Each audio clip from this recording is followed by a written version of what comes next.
Hey guys, what's up? Welcome to another video. In this video, what I want to cover, well, I want to add on to another video that I've already done. The video was to do with surface sounds. Now, what I mean by that is when surfaces are hit, depending on the surface type that you've assigned to them, they'll make different sounds. So we've got that. We've got a glass sound for these cubes, and then for everything else, we've just got a default beeping.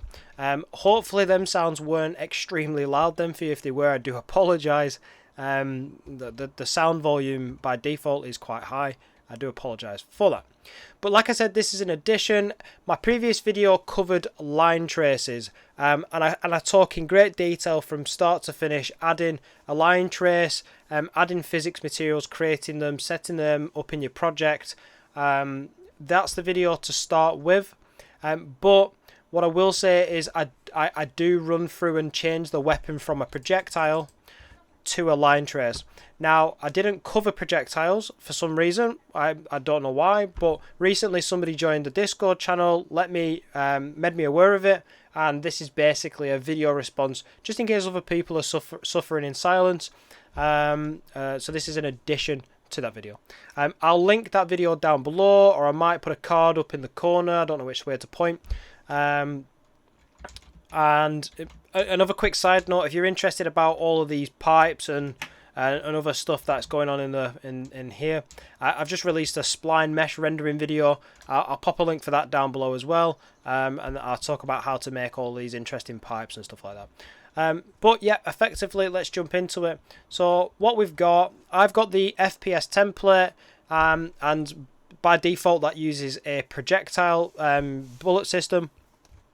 And obviously, because of it being a projectile, if you've got other projectiles set up in your game, maybe that's magic spells or something like that, this should work for you.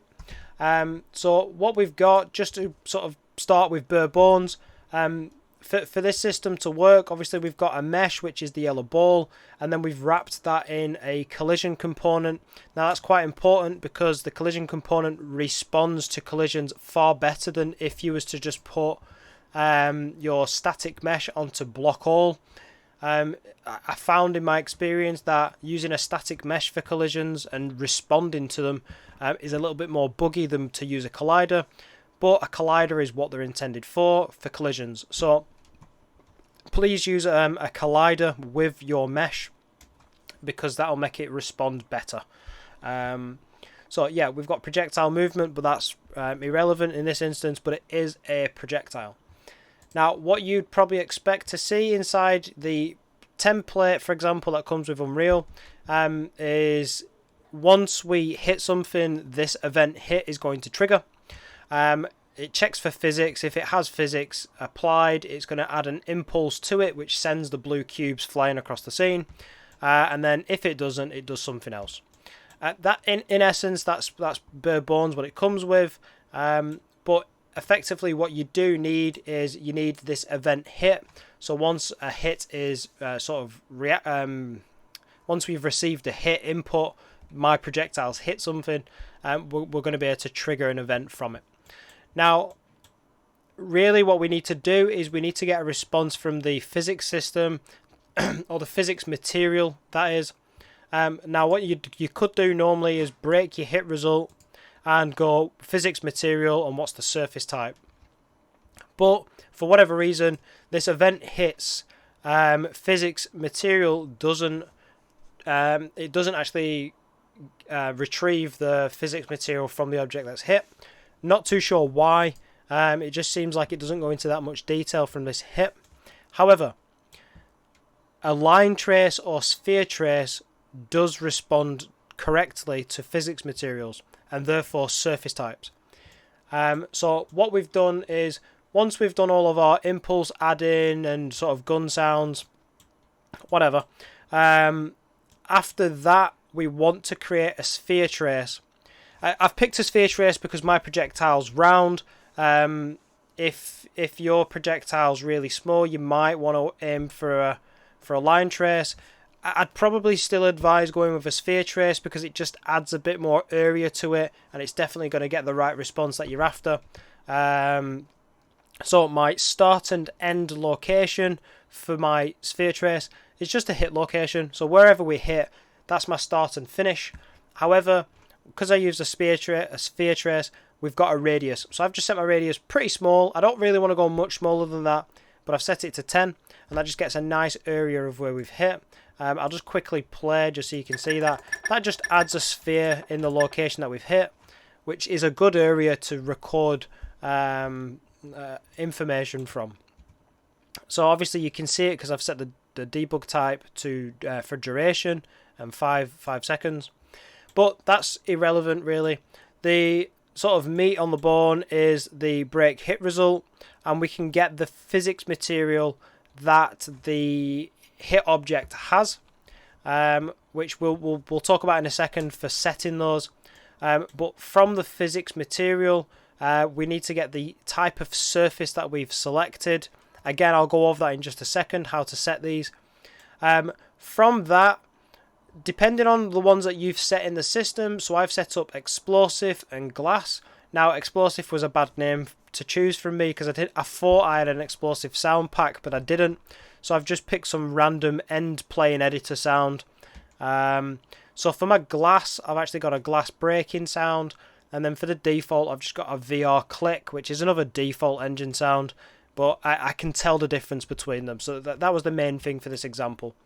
From the sphere trace, we want to go into an is valid and just make sure that we do have a physics material on that item. We don't want to try and get a surface type and play a sound because this isn't going to work if there's not a physics material involved. After that, I'm just going to destroy the actor. If it's not valid, I do a print string hello just to be aware of it, that what I've shot doesn't have a physics material. Not everything needs a physics material, but I just at this point in time, I just want to get a bit of feedback from the system that hello, you've hit something that's not got a physics material. Then I destroy the actor again. So how do we set this thing up here? This select node. Now it's actually really basic. If I just disconnect these two for now and just drag this out of the way, if I just type in select and just get a bare bones select node. Now at the moment it doesn't know what it should be outputting. So first thing to do on a select node is always connect your return type. So I'm going to connect it to the sound field. That has then backflushed and updated the select node because it knows for me to return a sound, there need to be an option. And at this point now, it doesn't know which option to pick and what type of option it's going to be. So again, the next thing to do is set up your index. So just plug in your surface type, and the system's already checked what surface types are preset. Again, we're going to talk over that in just a second, how to set these up. But I've set up glass and explosive, so it's just pulled those straight in here. Last thing to do is just to select which sound you want to play based on what these are. So I'm just going to type in VR click and get something with a distinct sound. So that's a distinct sound. For glass, I've actually imported a glass sound.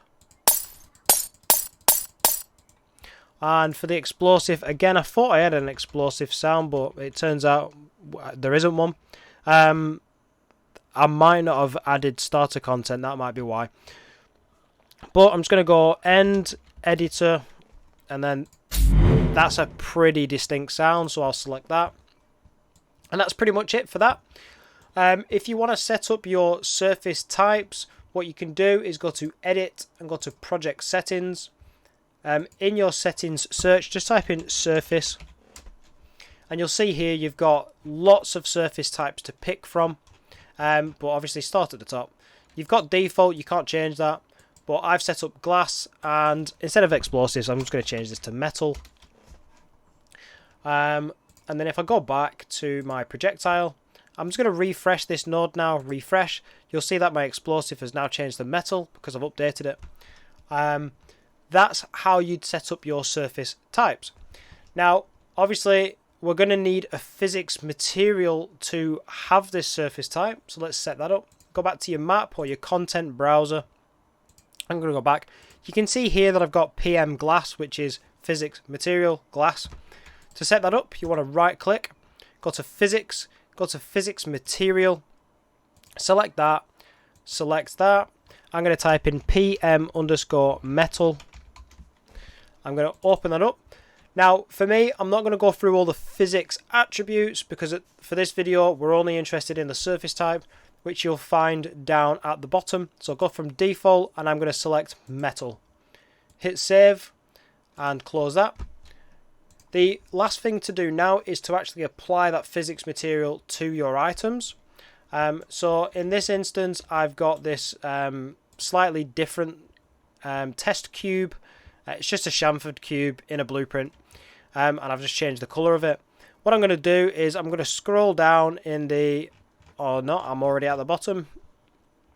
I'm going to select it, and I'm not going to scroll down, but I'm going to find physics material. That's usually under collisions. Tell you what, let's just go into it. Test cube, select my static mesh, and scroll down. You will find it usually under the collisions area. But what I've done is I've set a construction script with a new physics material, which is expose on spawn, purely for this video, so I can change it on the fly. So you can see it's currently set to glass. Which, let's go back. So with this being set to glass at the moment, what I'm going to do, if we come out of it, okay, so that was actually the metal sound. So let's see, have I overridden it? Let's click on that. So yeah, I've overridden this with physics map material. Let me scroll down and change it to PM glass. So is it being overridden by something else? Because that definitely wasn't the sound of glass. Let me click on my mesh. What's going on here? So let me just untick that. So I've removed that. I must have set that manually. So now we've got glass. If I click on it again and go back to my override and change this to metal. Select that. So there we go. Now we've got a metal sound in effect. So that's how you create your physics materials, assign them a surface type, and then if you run back through this system, you will get sounds from your projectiles. Again, if you want a line trace version, please go watch my original video. And again, if this felt a little bit rushed, my original video is really slow, in detailed. I cover everything. I didn't really, because this was just an addition, I didn't really want to go into far too much detail because that's what that original video was for. I'll add some extra little nice bits into this because we've still got 2 or 3 minutes before this is not considered a short video. So by default, what you might notice is, hopefully I've not set this, you'll notice that my character here, my third person character, doesn't make any sounds. What we'll do is we'll go back, we'll select the third person character, and even if I set, let's set glass to both of these. So the reason I'm doing both is because one is the mesh and one of them's the capsule component. So just in case it's either of them, I'll play, grab this gun. So you can see that we've got no sound, there's nothing happening. Now what you need to do is on your capsule component, if you go to the collision preset, and at the moment we've got it set to pawn. You want this set to block all. Now really all that does is it changes the trace response from ignore visibility to block. So in most cases this should not affect your gameplay in any way. If it does, let me know. If you've got things going on and you need a workaround, then we can set the trace to not be, we'll have to set up a custom trace channel, but just message me because I feel like that's going to be a small minority of people. But now when we shoot our guy, we're getting that surface sound. So we're coming up to 15 minutes, so I will say thank you for watching. If it helps you out, consider liking. If you post a comment down below, I will respond to you. So if you want to say thanks, or if you need some help with something, please let me know. If you want to go into a bit more depth, or you need to send pictures or anything like that, or you just want to have a chat, consider joining the Discord server. There's over 50 of us now, and it's not just me that is helping out. Some of the other members are getting stuck in and helping people with the queries.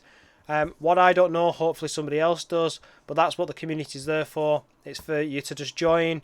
Come, lurk. You don't have to post if you don't want to, if you don't feel comfortable, but there might just be some valuable conversations going on that you might benefit from. Consider joining that. And I'm past the threshold now. I'm going to say thank you for watching, and I'll see you in another video. Thank you.